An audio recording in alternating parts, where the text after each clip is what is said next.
আসসালামু আলাইকুম বন্ধুরা, বিকেলের নাস্তার জন্য আজকে নিয়ে চলে এসেছি দোকানের মতো পারফেক্ট ফুলকো ফুলকো আলুর চপ রেসিপি। বিকেলের চায়ের আড্ডার জন্য খুব সহজভাবেই কিন্তু এই ফুলকো আলুর চপটা তৈরি করে নিতে পারেন। তো এর জন্য প্রথমে এখানে আমি কিছু সিদ্ধ করা আলু ভালোভাবে ভর্তা করে নিয়েছি। তার মধ্যে আমি দিয়ে দিয়েছি হালকা করে ভেজে নেওয়া পেঁয়াজ। এখানে কাঁচা পেঁয়াজের চাইতে যদি ভাজা পেঁয়াজটা ব্যবহার করেন এই আলুর চপের টেস্ট কিন্তু অনেক ভালো হবে। দিয়ে দিলাম কিছু শুকনো মরিচ, এখানে শুকনো মরিচের পরিবর্তে কাঁচা মরিচটাও ব্যবহার করতে পারবেন। দিয়ে দিলাম ধনিয়া পাতা কুচি ও স্বাদ মতো লবণ। এখন প্রথমে মরিচটাকে আমরা ভালোভাবে একটু গুঁড়া করে নেব। এখানে আলু ভর্তাটা আপনি যত টেস্টি করে তৈরি করে নেবেন এই আলুর চপটা খেতে কিন্তু ততই বেশি টেস্টি হবে। তো দিয়ে দিলাম এখানে আমি কিছুটা সর্ষের তেল। এখন এই সব উপকরণের সাথে আলুটাকে আমরা ভালোভাবে মিশিয়ে নেব। তো আমাদের আলুটা কিন্তু মেশানো হয়ে গিয়েছে। এখন এখান থেকে অল্প অল্প করে আলু নিয়ে আমরা এইভাবে করে গোল গোল শেপ আকারে আলুর চপগুলো তৈরি করে নেব।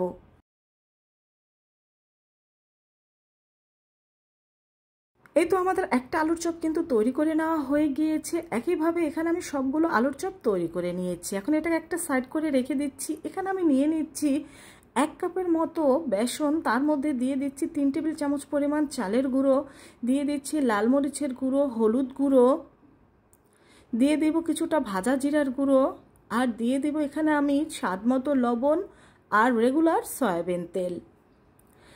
এখন এই উপকরণগুলো প্রথমে আমরা এই বেসনের সাথে ভালোভাবে কিছুক্ষণ মিশিয়ে নেব। তো সব উপকরণ বেসনের সাথে মিশিয়ে নেওয়ার পরে এখন অল্প অল্প করে পানি দিয়ে এখানে আমরা বেসনের একটা পারফেক্ট ব্যাটার তৈরি করে নেব।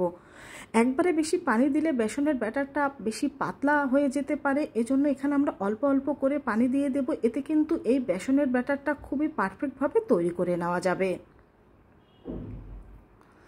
তো বন্ধুরা দেখতেই পেলে কয়েকবার পানি দিয়ে কিন্তু এই বেসনের ব্যাটারটা আমি তৈরি করে নিয়েছি। আর ঘনত্ব দেখে বুঝতে পারছো। এখন এটাকে আমি 5 মিনিটের জন্য রেস্টে রেখে দেব। তো আমি এখানে 5 মিনিট পরে ফিরে আসলাম। এখন এর মধ্যে আমি দিয়ে দেব 1 চিমটির মতো বেকিং সোডা। এই বেকিং সোডাটা কিন্তু আলুর চপ ভেজে নেওয়ার এই আগ মুহূর্তেই দিয়ে দিতে হবে। দিয়ে দিলাম সামান্য ফুড কালার। এই ফুড কালারটা সম্পূর্ণ অপশনাল, চাইলে বাদ দিতে পারেন। এখন এটাকে আমরা ভালোভাবে মিশিয়ে নেব। এই তো আমাদের বেসনের ব্যাটারটা কিন্তু একেবারে তৈরি। এখন এর মধ্যে এই আলুর চপ দিয়ে আমরা ভালোভাবে বেসনটা লাগিয়ে গরম তেলের মধ্যে এটাকে ভেজে নেব। তো চুলে আগে আমি তেল গরম দিয়ে দিয়েছিলাম। এখন একটা একটা করে এখানে আলুর চপগুলো আমি দিয়ে দিচ্ছি। তো আলুর চপটা দিয়ে দেওয়ার পর একটা চামচের সাহায্যে এইভাবে এর উপরে আমি তেলটা দিয়ে দেব। এতে কিন্তু এই আলুর চপগুলো অনেক বেশি ফুলকো হবে। তো এটার একটা সাইড হয়ে গিয়েছে, আমি অন্য একটা সাইড উল্টে দিচ্ছি। বন্ধুরা দেখেই বুঝতে পারছো আলুর চপগুলো কতটা ফুলকো হয়েছে। তো আমার আলুর চপগুলো কিন্তু ভেজে নেওয়া হয়ে গিয়েছে। এখন এগুলোকে আমি তুলে নিচ্ছি। আর একইভাবে কিন্তু আমি সব আলুর চপগুলো এখানে ভেজে নিয়েছি। আর সবগুলো আলুর চপে কিন্তু অনেক বেশি ফুলকো আর মোচমোচে ছিল। তো বন্ধুরা তোমরাও কিন্তু এভাবে এই রেসিপিটা ফলো করে বিকেলের নাস্তার জন্য খুব সহজে ঝটপট দোকানের মতো পারফেক্ট এই আলুর চপটা তৈরি করে নিতে পারো। তো সবাই ভালো থেকো। আল্লাহ হাফেজ।